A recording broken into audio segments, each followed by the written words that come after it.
ಶುಭೋದಯ, ನಮಸ್ಕಾರ, welcome to Yoyo Kannada. ಬನ್ನಿ ಈಗ ನೋಡೋಣ ಈ ದಿನದ ಟಾಪ್ 5 ಪೊಲಿಟಿಕಲ್ ನ್ಯೂಸ್. ಕೇಂದ್ರ ಸರ್ಕಾರದ ವಿರುದ್ಧ ಸಿಎಂ ಸಿದ್ದರಾಮಯ್ಯನವರ ಅನುದಾನ ತಾರತಮ್ಯ ಆರೋಪಕ್ಕೆ ಬಿಜೆಪಿ ರಾಜ್ಯಾಧ್ಯಕ್ಷ ವಿಜೇಂದ್ರ ತಿರುಗೇಟು ಕೊಟ್ಟಿದ್ದಾರೆ. ನಿನ್ನೆ ದೆಹಲಿಯಲ್ಲಿ ಸಿಎಂ ಕೇಂದ್ರದ ವಿರುದ್ಧ ಆರೋಪ ಮಾಡಿದ್ದಾರೆ. ಕೇಂದ್ರ ಸರ್ಕಾರದ ಮೇಲೆ ಗೂಬೆ ಕೂರಿಸುವ ಕುತಂತ್ರ ಷಡ್ಯಂತ್ರ ಮಾಡಿದ್ದಾರೆ. ಸಿಎಂ ಅವರನ್ನ ನೋಡಿದ್ರೆ ಪಾಪ ಅನಿಸುತ್ತೆ ಎಂದು ವ್ಯಂಗ್ಯವಾಡಿದ್ದಾರೆ. ರಾಜ್ಯ ಸರ್ಕಾರಕ್ಕೆ ಗ್ಯಾರಂಟಿಗಳಿಗೆ ಹಣ ಹೊಂದಿಸಲು ಆಗ್ತಿಲ್ಲ, ಅವರ ಬಳಿಯಲ್ಲಿ ಅಭಿವೃದ್ಧಿ ಮಾಡಲು ಹಣ ಇಲ್ಲ. ನಿನ್ನೆ ದೆಹಲಿಯಲ್ಲಿ ಸಿಎಂ ಅರ್ಧ ಸತ್ಯ ಹೇಳಿದ್ದಾರೆ. ಸಿಎಂ ಸಿದ್ದರಾಮಯ್ಯ ಅವರ ಆರೋಪಗಳು ಸತ್ಯವಲ್ಲ, ಕೇಂದ್ರದ ಮೇಲೆ ಗೂಬೆ ಕೂರಿಸುವ ಕೆಲಸ ಅಷ್ಟೇ ಮಾಡ್ತಿದ್ದಾರೆ ಎಂದು ರಾಜ್ಯ ಸರ್ಕಾರ ಮತ್ತು ಸಿಎಂ ಸಿದ್ದರಾಮಯ್ಯ ವಿರುದ್ಧ ವಾಗ್ದಾಳಿ ನಡೆಸಿದ್ದಾರೆ.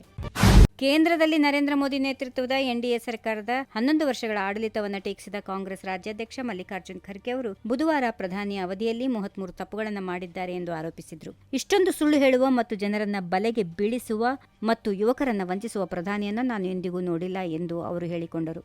ಇದು 11 ವರ್ಷಗಳ ಮತ್ತು 33 ತಪ್ಪುಗಳನ್ನ ಮಾಡಲಾಗಿದೆ. ನಿಮಗೆ ತಿಳಿದಿದೆ ಮತ್ತು ನಾನು ಸಂಸತ್ನಲ್ಲಿಯೂ ಹೇಳುತ್ತಿದ್ದೇನೆ, ಇಷ್ಟೊಂದು ಸುಳ್ಳು ಹೇಳುವ, ಇಷ್ಟೊಂದು ತಪ್ಪುಗಳನ್ನು ಮಾಡುವ, ಜನರನ್ನ ವಂಚಿಸುವ, ಯುವಕರನ್ನ ವಂಚಿಸುವ, ಬಡವರನ್ನ ವಂಚಿಸಿ ಮತಗಳನ್ನ ಪಡೆಯುವ ಪ್ರಧಾನಿಯನ್ನ ನಾನು ಎಂದಿಗೂ ನೋಡಿಲ್ಲ. ನಾನು 55 ವರ್ಷಗಳ ಕಾಲ ಅಧಿಕಾರದಲ್ಲಿದ್ದೇನೆ ಮತ್ತು 65 ವರ್ಷಗಳ ಕಾಲ ರಾಜಕೀಯದಲ್ಲಿ ಅವರಂತವರು ಯಾರೂ ಇರಲಿಲ್ಲ ಎಂದು ಖರ್ಗೆ ಹೇಳಿದರು. ರಾಜ್ಯ ರಾಜಕೀಯದಲ್ಲಿ ಹಲವಾರು ಬೆಳವಣಿಗೆಗಳು ನಡೆಯುತ್ತಿವೆ. ಜೆಡಿಎಸ್ ಶಾಸಕಿ ಕರೆಮ್ಮ ನಾಯಕ್ ಡಿಸಿಎಂ ಡಿಕೆ ಶಿವಕುಮಾರ್ ಅವರನ್ನು ಭೇಟಿಯಾಗಿದ್ದು ತೀವ್ರ ಕುತೂಹಲ ಮೂಡಿಸಿದೆ. ದೇವದುರ್ಗದ ಜೆಡಿಎಸ್ ಶಾಸಕಿಯಾಗಿರುವ ಕರೆಮ್ಮ ನಾಯಕ್ ಅವರು ಡಿಸಿಎಂ ಡಿಕೆ ಶಿವಕುಮಾರ್ ಅವರನ್ನು ನವದೆಹಲಿಯಲ್ಲಿ ಭೇಟಿ ಮಾಡಿದ್ದಾರೆ. ಈ ವೇಳೆ ಹಲವು ವಿಚಾರಗಳ ಬಗ್ಗೆ ಚರ್ಚೆ ನಡೆಸಿದ್ದಾರೆ. ಒಟ್ಟಾರೆ ಜೆಡಿಎಸ್ ಶಾಸಕಿ ಡಿಸಿಎಂ ಡಿಕೆ ಶಿವಕುಮಾರ್ ಭೇಟಿ ರಾಜ್ಯ ರಾಜಕೀಯದಲ್ಲಿ ತೀವ್ರ ಕುತೂಹಲ ಮೂಡಿಸಿದ್ದು ಕಾಂಗ್ರೆಸ್ನತ್ತ ಮುಖ ಮಾಡಿದ್ದಾರೆ ಎನ್ನುವ ಚರ್ಚೆಗಳು ನಡೆಯುತ್ತಿವೆ.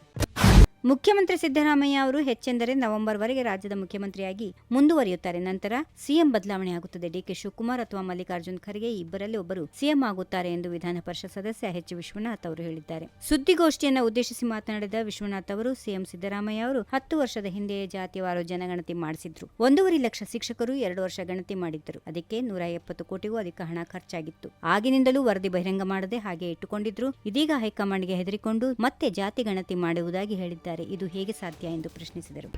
ರಾಜ್ಯದಲ್ಲಿ ಜೆಡಿಎಸ್ ಪಕ್ಷ ಸಂಘಟನೆ ನಿಟ್ಟಿನಲ್ಲಿ ಜೆಡಿಎಸ್ ಯುವ ಘಟಕದ ರಾಜ್ಯಾಧ್ಯಕ್ಷ ನಿಖಿಲ್ ಕುಮಾರಸ್ವಾಮಿ ನೇತೃತ್ವದಲ್ಲಿ ಸೋಮವಾರದಿಂದ ಆಗಸ್ಟ್ 10ರವರೆಗೆ ರಾಜ್ಯ ಪ್ರವಾಸ ಹಮ್ಮಿಕೊಳ್ಳಲಾಗಿದೆ. ಈ ಪ್ರವಾಸ ಪೂರ್ಣಗೊಂಡ ಬಳಿಕ ಪಕ್ಷದ ಮುಖಂಡರು, ಕಾರ್ಯಕರ್ತರ ಅಭಿಪ್ರಾಯ, ಪ್ರತಿಕ್ರಿಯೆ ಗಮನಿಸಿ ನಿಖಿಲ್ಗೆ ರಾಜ್ಯಾಧ್ಯಕ್ಷ ಹುದ್ದೆಯ ಪಟ್ಟಾಭಿಷೇಕ ನೆರವೇರಿಸುವ ನಿರೀಕ್ಷೆ ಇದೆ. ಮೊದಲು ಹಂತದ ಈ ಪ್ರವಾಸ ಸೋಮವಾರ ತುಮಕೂರಿನಿಂದ ಆರಂಭವಾಗಲಿದೆ.